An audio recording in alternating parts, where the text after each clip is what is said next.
Well, welcome everybody back to the Four Stars Financial Advisors Workshop. We have a very interesting lady to talk with us today, learning more about the industry and learning more about great practices in our industry. We have Cristina Briboneria, right? Is that right? All right. It's close, Brian. It's Cristina Briboneria. Briboneria. Okay, great. Cristina, thank you for being with us here on the Financial Advisors Workshop. And as we were discussing, Cristina, how you built your practice and then things that have happened right now, we found some really interesting things that you like to work with millennials, and also you're a private CFO. So why don't we just start, Cristina? How did you get started in the industry, and how did you evolve to where you are today? Absolutely. And again, Brian, thank you so much for having me on. And one of the main reasons I actually got into the industry was because I actually did not grow up from a very wealthy background or wealthy family. And so I got into the industry primarily because I wanted to educate people. But in terms of just where I started my career at a large firm called American Express Financial Advisors. They're now known as Ameriprise Financial. I quickly moved up into leadership and helped them run the region as a district manager in Atlanta. And I started my career in 2005, but we saw, again, a lot of crazy things in the financial industry that was happening in 2008, 2009. And a few of our colleagues at Ameriprise, we saw really two things that were happening that we wanted to do for our clients or that we didn't want to have for our clients. And the first thing that we saw was that a lot of the larger firms had proprietary products. And so companies like Ameriprise had RiverSource, or Fidelity was Fidelity, and Northwestern was Northwestern. And we wanted to create a firm that was completely independent of those proprietary products. The second thing that we saw was that, again, many firms have soft dollar arrangements where, as you know, investment companies or insurance companies would pay millions of dollars to advisors to say, hey, if you offer our product to a client, we'll give you more marketing money for it. And again, we didn't want to have that bias. And that's actually why we started oXYGen Financial in August of 2008. We started it because we saw the value of being independent in the financial industry, because we have the options to provide more strategies for our clients and really provide them more ways to grow their assets. So how did that develop over time with different financial planning programs? You mentioned private CFO idea. And so how does that all fit into growth of assets and growth of the business? Absolutely. And so in terms of the private CFO role, we actually trademarked that role because we wanted our clients to think of themselves as CEOs of their household finances. And as you know, and many of our clients know, most CEOs have a trusted CFO or chief financial officer to help them make financial decisions more efficiently. And so that's what we are as private CFOs, in that we're essentially half their financial gurus, where we do all the research, read all the articles, watch all of the depressing news sometimes, and convey that knowledge and to them and figure out how it's going to impact them financially. But then on the other side, we're essentially like their personal Clark Howards or personal Susie Ormans, where again, we're out in the marketplace finding the best strategies for them. And so because of the breadth of our planning, in that we do more holistic financial planning and comprehensive planning, that's been allowed us to really provide, again, further options for our clients and more strategy that some firms may not be accustomed to.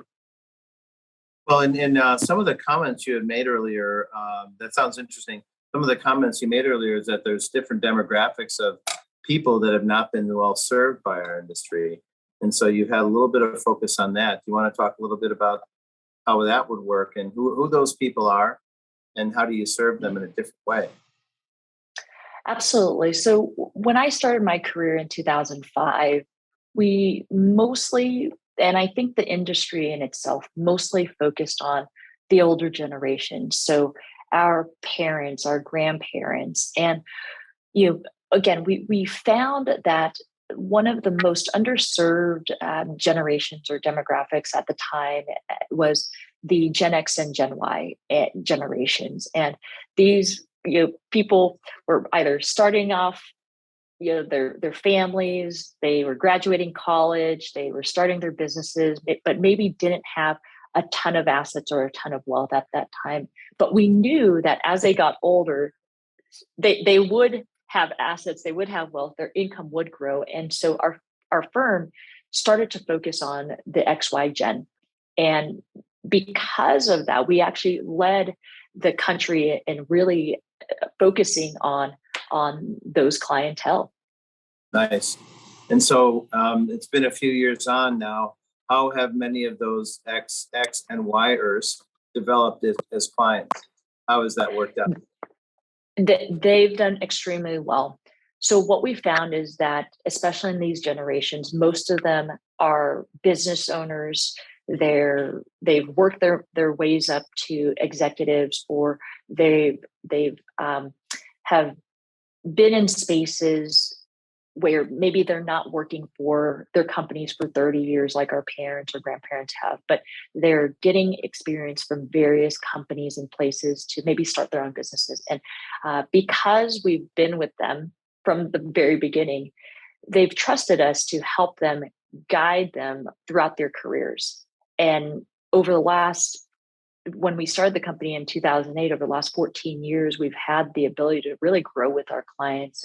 And in terms of just to give an idea of how we started the company, I mean, we had 0 assets under management, we had 0 clients, and now we essentially manage as a firm about 1.5 billion in assets, and now work with over 4,000 clients as a firm wholly.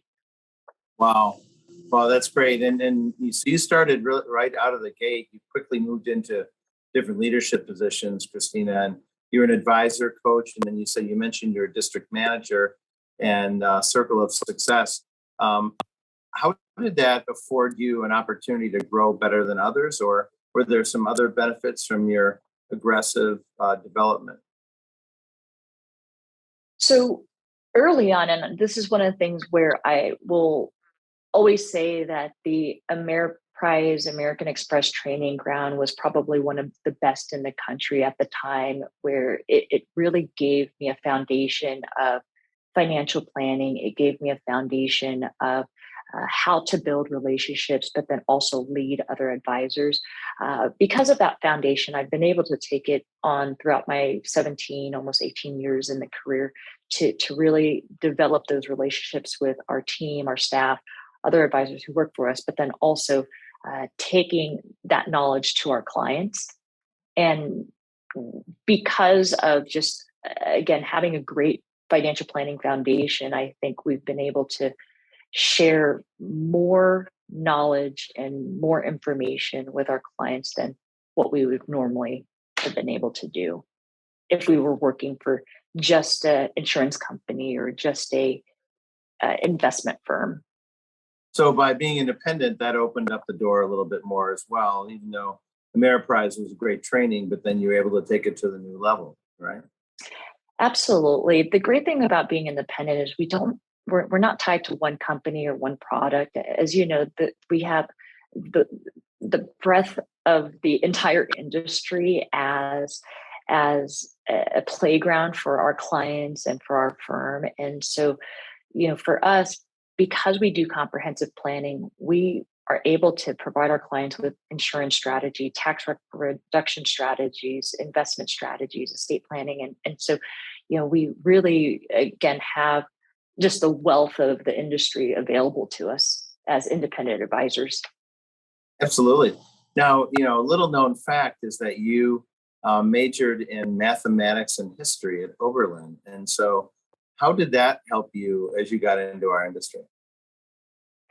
So I will say, I don't think I actually use what I learned in college, but because by the end of my math degree, I was writing paragraphs in Greek letters. Literally, we were writing proofs. But I will say, even though I'm not practically applying what I've learned as a math major or history major, what it taught me was that both sides of my brain work, and that I had the skill set to think critically and problem solve in different ways. So instead of staying within the box, and it allowed me to think about the industry differently, or think about how to service our clients differently, and really figuring out just other ways to succeed versus staying within one lane at a time. So that's interesting. So when you look at other financial practices and your competitors, what are the unique things that you're doing besides working with that demographic that maybe some don't work with? What other things are you doing that maybe would make them more interested? Do you do a lot of work in cryptocurrencies, which tend to be with younger folks, or basically what areas do you work in? Absolutely. I think two of the biggest areas that we provide a lot of advice in, or actually 2 to 3, would be the tax reduction strategies. So what we've found was that a lot of clients are finding ways to reduce taxes. Now, again, we do not prepare taxes. We actually recommend our clients talk to their CPAs and accountants. But when we work and consult with their CPAs and accountants, we are working as a team with them to find ways to reduce their tax liability. And especially for many of our business owner clients, this is valuable information to them that they might not even hear from their own CPAs at sometimes. And so sometimes, again, we are working hand in hand with their CPAs. So that's the first area, is that tax reduction strategies. The second is, as I mentioned to you earlier, we recently had a client event that was approved to educate our clients on blockchain and cryptocurrency that many other financial firms don't have the ability to do yet. And because of these, because our broker dealer luckily is progressive in that space, we've been able to bring information to the market and to our clients that normal, again, larger wirehouses, larger firms aren't able to do. And then the third piece I will say is really the type of engagement that we have with the clients in terms of our service model. Our service model is very transparent. We share with clients, here's how that we're compensated up front. Here's how we engage. And I think clients really appreciate that, especially within the Gen X and Gen Y generations. Yeah. Well, so tell me then, what kinds of products do you end up doing? Is it mostly Bitcoin, or is it other cryptos? Let's delve into that a little bit. So as you know, we are not allowed to buy digital currencies for our clients yet, but we have and are able to provide advice on the exchange traded funds that are trading basically on the futures. The other option that we can provide to our clients is, if they did want to do it themselves, again, they can go open a digital wallet for themselves. Unfortunately, we still can't tell them which currency they're allowed to buy. And then the last option that is new for many firms is there are privately owned firms that are out there that allow for clients to invest their money into a digital currency fund. And that is an option. Again, we are not compensated when we refer our clients to it. It is something that our clients have to know that that's part of just their own risk tolerance that they are taking on. Okay. Interesting. You also mentioned you do some work with nonprofits and other kind of community-based organizations. How does that fit into the development of your program and your practice? Absolutely. So I actually sit on a couple of boards. One is a theater board. One is the symphony or the orchestra board, and some are just community-based organizations at churches and other nonprofits. And one of the things that I have always wanted to do as I've grown my career was to really just give back to the community, and just through those relationships, through networking, by giving back, by doing complimentary seminars about financial planning, we've been able to receive referrals from clients who are on boards at those same organizations, or even just by pure networking again at those seminars, or just seeing a face, clients start to become interested in what we're doing as a financial planning team. Interesting. So in the group that you said there are 4 advisors that are part of oXYGen, and one of your partners is cycling out as there was some transaction that you folks were involved with. How does that all work now for going forward? Will oXYGen continue to be an operation, do you think, or you're not sure where it goes at this point? So absolutely, and I do want to clarify. So oXYGen itself is essentially our firm and our brand. We actually have over 30 advisors and staff who operate under our brand. We actually have almost 10 different offices across the country, in Boston and Florida and Colorado, in Georgia. And so as a brand itself, we actually are a huge brand. Now, within our brand, again, we have our individual practices that where we are partnered with other financial advisors. And so in my particular practice, there are 4 partners at this point, where one of the partners had the huge opportunity to exit the financial planning practice, but he continues to run oXYGen and will continue to still be as the visionary of oXYGen as the firm. In terms of the financial planning practice, the other 3 partners, we will continue to be there to manage our client assets, provide advice, lead our team. So nothing really changes on a day-to-day basis. It's really, again, providing just more opportunity for our firm to grow, along with more staff support going forward within our practice. So, Cristina, where do you see the industry going then, and how would it affect your group and their development? What trends do you see that are important for advisors to know? I think, and this is where I believe that our firm has really led the way in this. I think our industry is going to continue to be more technology focused. So since we opened the firm, we have completely been a paperless office, and it was very eye-opening how ahead we were, especially when the pandemic hit, where we have had to work remotely for almost 2+ years now. We still aren't fully in office because clients aren't really in a rush to come see us.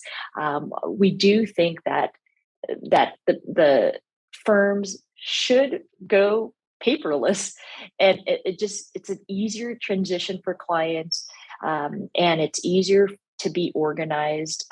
We have fully been using DocuSign for the last decade or so, or however long we've been allowed to use it.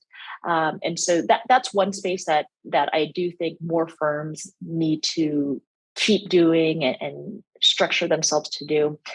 Secondly, I think that there are industries, like you were mentioning, the digital currency industry and cryptocurrency industries that we should be allowed to speak about with our clients.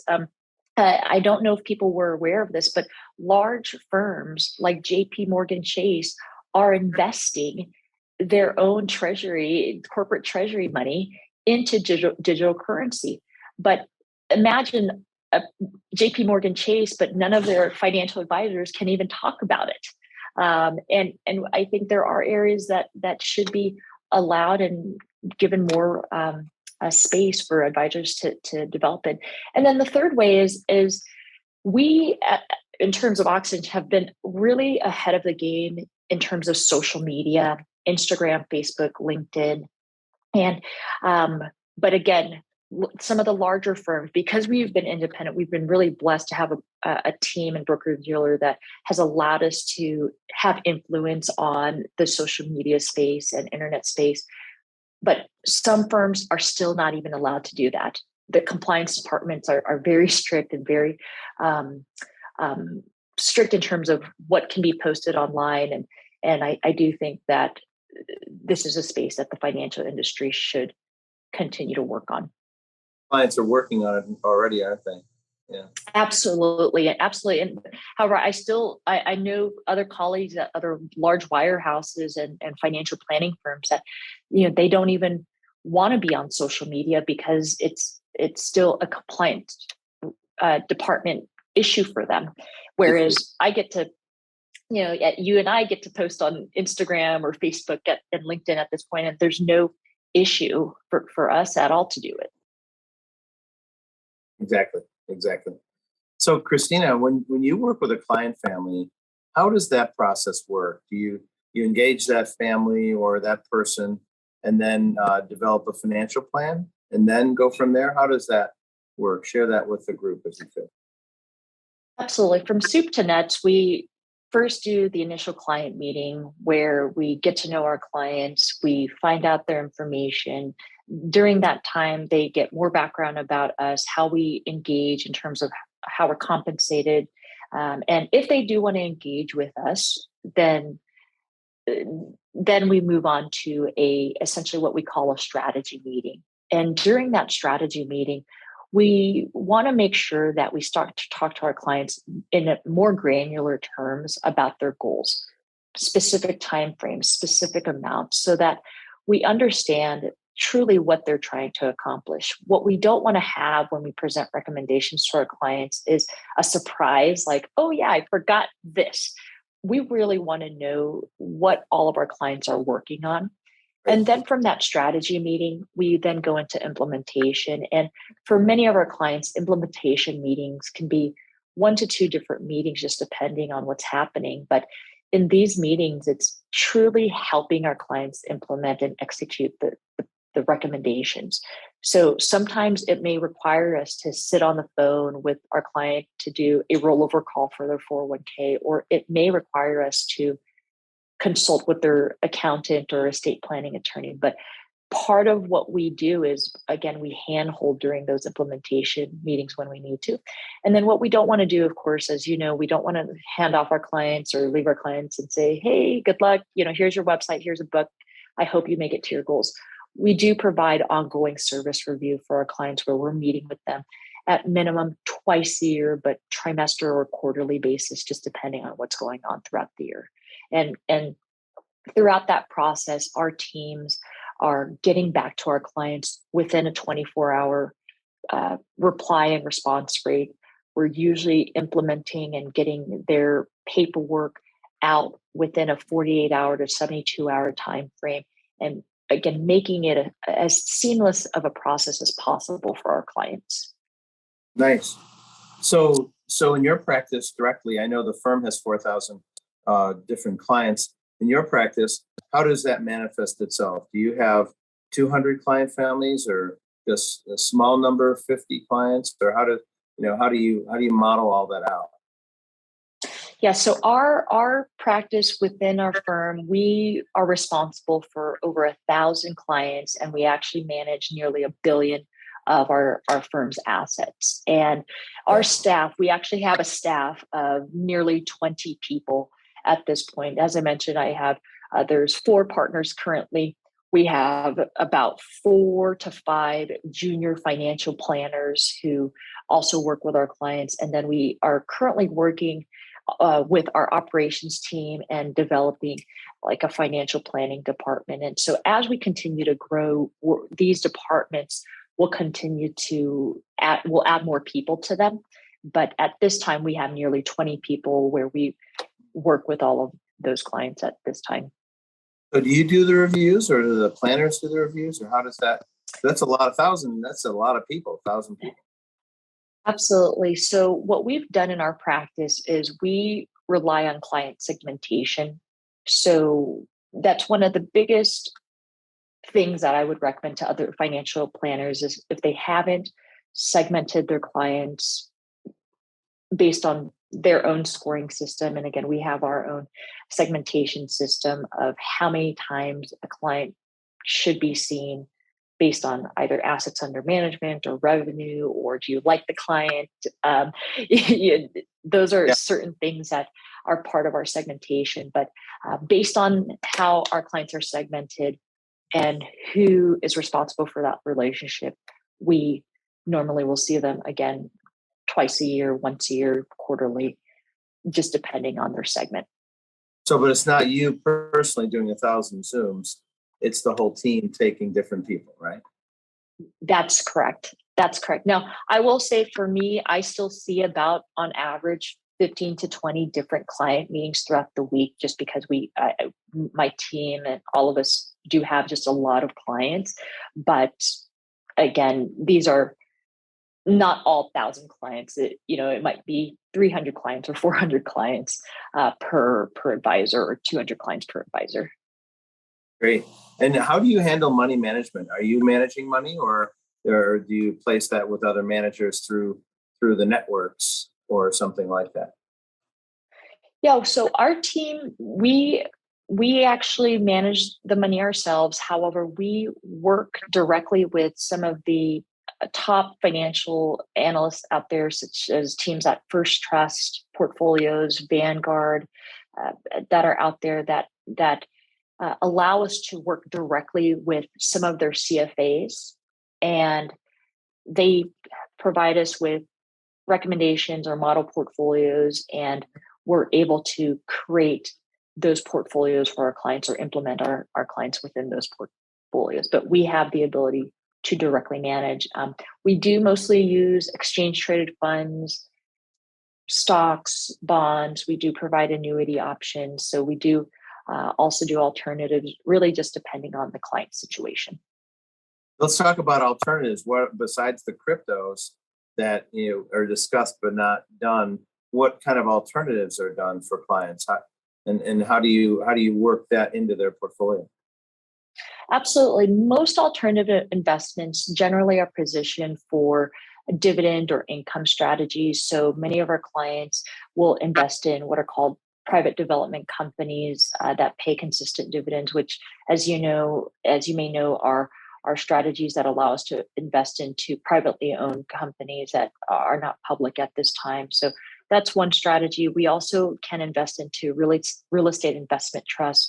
Some of the ones that are out there, like Griffin Capital or Scion, many of these larger real estate investment companies we have the ability to invest into.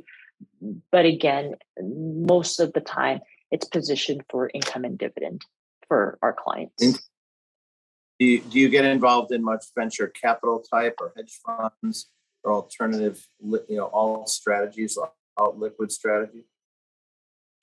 We have the ability to, and I don't know what percentage of our client base is directly investing in a VC type strategy, but that would be on a smaller scale, the business development company or investment strategy, where these funds do have the big VCs behind them, like Apollo or Blackstone are partners within these private equity funds that we invest for our clients. Nice. Well, it sounds like you have a really great practice, and you're offering a lot of different services to clients, and serving a lot of client families as well. If you could send a message to the financial advisor community, and I think a few thousand people will probably see this. So you're in a room with a few thousand financial advisors, and you have a message to tell them. What would be your message? Absolutely. I think there's really three things I would share with them. The first is make sure you're responding to clients within 24 hours. Okay. Being responsive goes a long way. Right. Many clients do not get that type of service anywhere else.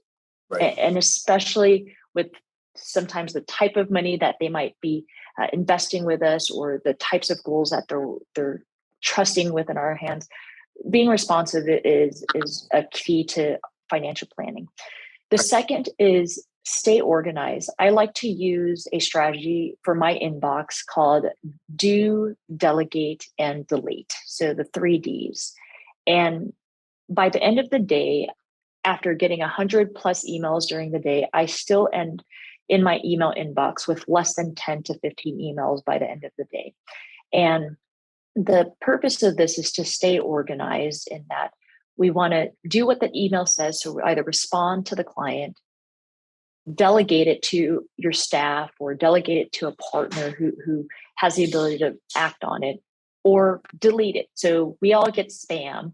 And if we know we're not going to read it today or in the next couple of days, delete it. You can find it somewhere else on the internet space.